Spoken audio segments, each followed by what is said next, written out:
ఉమ్మడి రాష్ట్రంలో పీసీసీ అధ్యక్షునిగా పనిచేసిన డిఎస్ కాంగ్రెస్ పార్టీలో కీలక పాత్ర పోషించారని గుర్తు చేసుకున్నారు. సుదీర్ఘకాలం కాంగ్రెస్ పార్టీకి ఆయన విశిష్ట సేవలను అందించారని అభిప్రాయపడ్డారు. సామాన్య స్థాయి నుంచి ఉన్నత స్థాయికి ఎదిగిన డిఎస్ రాజకీయ నేతలెందరికో ఆదర్శంగా నిలిచారని స్మరించుకున్నారు.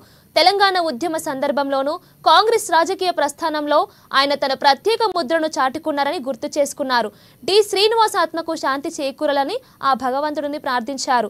ఆయన కుటుంబ సభ్యులకు ముఖ్యమంత్రి తన ప్రగాఢ సానుభూతి తెలిపారు.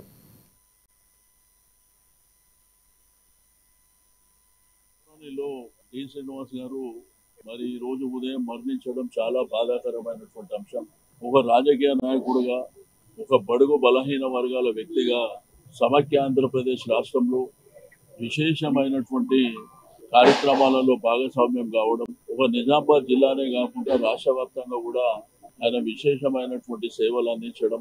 బట్ గడిచిన 3-4 సంవత్సరాల నుంచి వారి ఆరోగ్యం బాగలేకుండా మరి ఇంటికే పరిమితం కావడం, మరి వారు ఈ రోజు మరణించడం ఆ కుటుంబానికే కాకుండా ప్రజలు కూడా తీరని లోటు అని చెప్పి నేను ఈ సందర్భంగా తెలియజేస్తూ, ఆ కుటుంబానికి ఆ భగవంతుడు ధైర్యాన్ని ఇవ్వాలని, మరి అదే విధంగా ప్రజలు కూడా వారికి అందించినటువంటి ధర్మపురి శ్రీనివాస్ మృతి పట్ల కేంద్ర మంత్రి కిషన్ రెడ్డి విచారం వ్యక్తం చేశారు.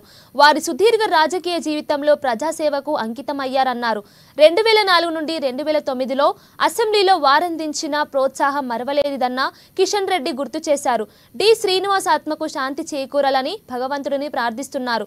బీజేపీ ఎంపీ అరవింద్ ఇతర కుటుంబ సభ్యులకు ప్రగాఢ సానుభూతిని తెలియజేశారు. గతంలో కాంగ్రెస్ పార్టీ అధ్యక్షుడిగా, మంత్రిగా అనేక బాధ్యతలు నిర్వర్తించడం జరిగింది. వారు శాసనసభ్యుడిగా ఉన్నప్పుడు వారితో కలిసి పనిచేసేటువంటి అదృష్టం కూడా నాకు లభించింది. వారు ఏ రాజకీయ పార్టీ అయినప్పటికీ కూడా ఒక మంచి వ్యక్తి, అందరితో స్నేహభావంతో ఉండేటువంటి వ్యక్తి. ముఖ్యంగా రాజకీయాలలో యువకులు రావాలని అనేక సార్లు అందరి ముందు అనేటువంటి వారు, రాజకీయాలలో యువకులు వచ్చి పనిచేయాలని కోరేటువంటి వారు. వారు పిసిసి అధ్యక్షులుగా ఉన్నప్పుడు 2004లో కాంగ్రెస్ పార్టీ అధికారంలోకి వచ్చినప్పుడు వారు కీలక పాత్ర పోషించడం జరిగింది. ఆ సమయంలో 2004 నుంచి 2009 వరకు వారితో శాసనసభ్యుడిగా ఉండేటువంటి అవకాశం లభించింది. ఆ తర్వాత అనేక సార్లు ఎప్పుడు కలిసినా, ఎక్కడ కలిసినా ఎంతో ఆప్యాయతతో మాట్లాడేటువంటి వారు. ప్రస్తుతం ఉన్నటువంటి పార్లమెంట్ సభ్యుడు ధర్మపురి అరవింద్ గారు భారతీయ జనతా పార్టీలో చేరినప్పుడు కూడా మరి నరేంద్ర మోడీ గారు చాలా బాగా పనిచేస్తా ఉన్నారు, మీరందరూ కూడా యువకులు కలిసిమెలిసి పనిచేయండి, దేశం కోసం పనిచేయండి అని అనేక సార్లు చెప్పేటువంటి వారు. గతంలో వారు అనారోగ్యానికి గురైనప్పుడు మరి హాస్పిటల్లో కలవడం జరిగింది.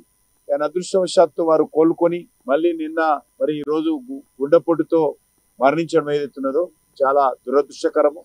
వారు తెలంగాణ రాష్ట్ర సాధనలో కూడా ఒక దిక్కు కాంగ్రెస్ పార్టీలోనే ఉంటూ తెలంగాణ పక్షపాతిగా తెలంగాణ రావాలని కోరుకునేటువంటి వ్యక్తుల్లో వారు ఒకరు. మరి అలాంటి పెద్దలు డి శ్రీనివాస్ గారు ఇక లేరు అని చెప్పడానికి ఎంతో బాధపడతా ఉన్నాము.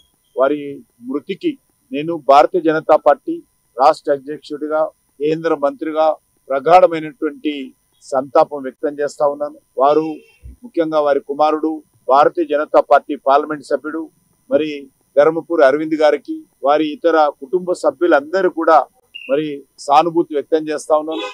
ఈ కష్టకాలంలో భగవంతుడు వారికి ధైర్యం ఇవ్వాలని డి శ్రీనివాస్ గారి యొక్క ధర్మపురి శ్రీనివాస్ మృతికి ఎంపీ సీఎం నారా చంద్రబాబు నాయుడు సంతాపం తెలిపారు. సుదీర్ఘకాలం రాజకీయాల్లో ఉన్న డిఎస్ మంత్రిగా, ఎంపీగా తనదైన ముద్ర వేశారని చంద్రబాబు అన్నారు. ఆయన మరణం దిగ్భ్రాంతికి కలిగించిందని అన్నారు. శ్రీనివాస్ ఎప్పుడు హుందాగా రాజకీయాలు చేసేవారని, తాను నమ్మిన సిద్ధాంతం కోసం పనిచేశారని అన్నారు. డి శ్రీనివాస్ కుటుంబ సభ్యులకు తన ప్రగాఢ సానుభూతి తెలిపారు. ఆయన ఆత్మకు శాంతి చేకూరాలని సీఎం చంద్రబాబు ప్రార్థించారు.